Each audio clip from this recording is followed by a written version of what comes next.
Suyimli do'stlar, yaxshimisizlar? Radio to'lqinlarida yana uchrashdik. Men do'stinglar Zubayda Tursun.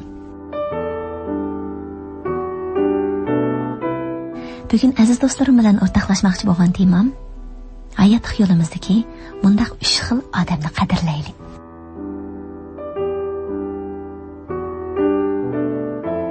Hayotimizda nurg'ulg'an odamlarni uchirtamiz. Ularning kim bo'lishidan qat'iy nazar, hammasi hayotimizda paydo bo'lishga tegishli kishilar. Ba'zilar sizga odam bo'lishni o'rgatadi, ba'zilar sizga kuch ato qiladi, yana ba'zilar taqdiringizga ta'sir ko'rsatib, hayotingizni o'zgartiradi. Ko'nillarda qozonga yo'liqsang qarisi yuqar, yomonga yo'liqsang yarisi deydigan gap bor. Qanday odam bilan birga bo'lsangiz, shunday istiqbolingiz va kishilik hayotingiz bo'ladi. Xo'sh, birinchisi, munavvar odam bilan do'st bo'lsangiz, texmi yaxshi bo'lib ketasiz. Doim boshqalardan muhit bir odamni o'zgartiradi degan gapni anglab turamiz. Lekin muhitning odamni o'zgartirishidagi sabab tegi-taktidan aytganda, yanala atrofingizdagi kishilarning sizga ta'sir ko'rsatishidan bo'ladi. Qanday odamga yaqinlashsangiz, shuncha osonla shunday odamga aylanasiz. Yaxshi do'st tutish amaliyotda o'zlik qilingan yordam. Odam munavvar odam bilan bilinmagandalar o'zidagi yetarsizliklarni bayqab, o'zini texmi yaxshi odamga aylantira oladi. Hamda ikkinchisi bo'lsa, ishonchli odam bilan bilinmasangiz, muvaffaqiyat qozona olasiz. Ish qilganda ishonchli odam tepish kerak. Aqlli kishilar faqat mungdash bo'la oladi. Ishonchli bo'lish bir odamga berilgan eng yaxshi baho do'stlar. Bir odamning ishonchli yoki ishonchli emasligi inchikal qilag'i yoshiringan bo'ladi. Bir odamning kichik ishlarga tutgan pozitsiyasida uning odam bo'lish tuvanchiga yoshiringan bo'ladi. Ishonchli odam har ishda astoydil salmoq bo'ladi, aplab-saplab ish qilmaydi. Odamning umri amaliyotda uncha uzun emas.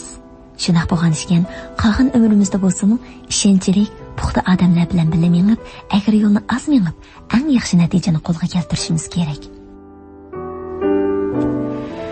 Xo'sh, endi uchinchisi bo'lsa, sizni tushunadigan odam bilan chiqishib o'tsangiz, ozod yashaysiz.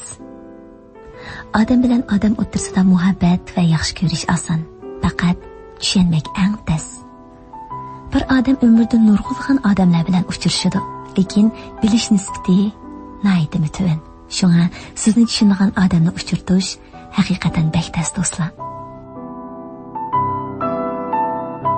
Ilgari bir ayolni mundaq tasvirlagan, ayolimga o'xshash bundaq ayol amaliyotda oz uchirmaydi.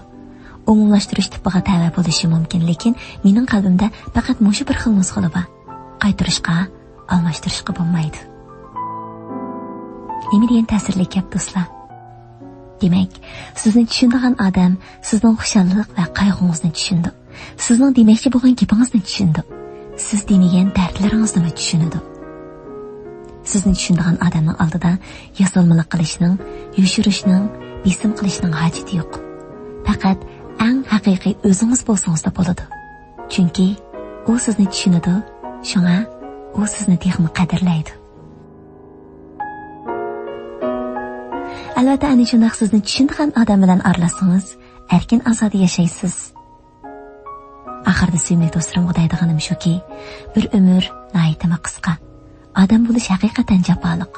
Navadiyingizdagi bu 3 xil odamni qadrlasangizlar, hayot ma'nilik o'tadi do'stlar.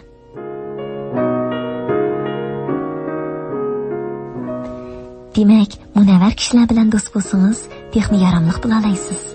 Ishonchli odam bilan bilinmasangiz, oz kuch bilan ko'p ish qila olasiz.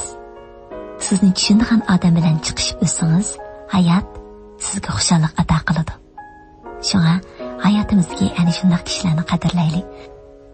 Hammamizning hayot yo'liga ana shunday kishilar hamroh bo'lsin. Xo'sh, bugun radio aldirki do'stlarim bilan shunchalik mo'ndashay.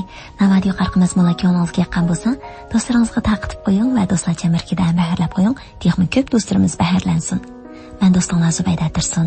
Har kuni yangi ritm kanalda va MLD kanalda uchrashishni unutmaylik. Xayr-xo'sh, sevimli do'stlar.